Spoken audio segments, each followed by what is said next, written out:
প্যারাগুয়ের বিপক্ষে লজ্জার হারকে চাপা দিতে পেরুর বিপক্ষে ঘরের মাঠে জয় পেতে চায় আর্জেন্টিনা। জয় দিয়েই এ বছরকে বিদায় জানাতে চায় স্ক্যালোনির শিষ্যরা। প্যারাগুয়ের বিপক্ষে আর্জেন্টিনার ব্যর্থতায় পুরো ফুটবল বিশ্বে ভক্তদের নিয়ে করেছে ট্রল। বিশেষ করে তো ব্রাজিলের ভক্তরা উঠে পড়ে লেগেছে। পেরুর বিপক্ষে আর্জেন্টিনার একাদশে ৩ পরিবর্তন হচ্ছে এটা নিশ্চিত। তার কারণ রোমেরো ও নিকোলাসের ইনজুরি খবর নিশ্চিত করেছে আর্জেন্টিনার দলের ফেসবুক পেজের পোস্টে।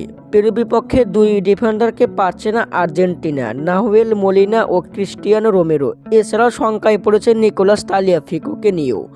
তবে এই 3 জনের বদলি খেলোয়াড়ও নিশ্চিত করেছে আর্জেন্টিনা। মোলিনার পরিবর্তে পেরুর বিপক্ষে একাদশে দেখা যাবে গঞ্জালো মন্টিয়েলকে। রোমেরোর পরিবর্তে একাদশে দেখা যাবে লিওনার্দো বালেরদিকে। এছাড়াও নিকোলাস তালিয়াফিকোর পরিবর্তে একাদশে দেখা যেতে পারে ফাকুন্দো মেদিনাকে। পেরুর বিপক্ষে জয় পেতেই চায় আর্জেন্টিনা। 2026 বিশ্বকাপ বাছাই পর্বে 11 ম্যাচে 22 পয়েন্ট নিয়ে বর্তমান শীর্ষে অবস্থান করেছে আর্জেন্টিনা। 2 রয়েছে উরুগুয়ে এবং 3 রয়েছে কলম্বিয়া ও 4 নম্বরে অবস্থান করছে ব্রাজিল। দর্শক, আপনাদের মতামতকে কমেন্টের মাধ্যমে জানিয়ে দিন। ধন্যবাদ।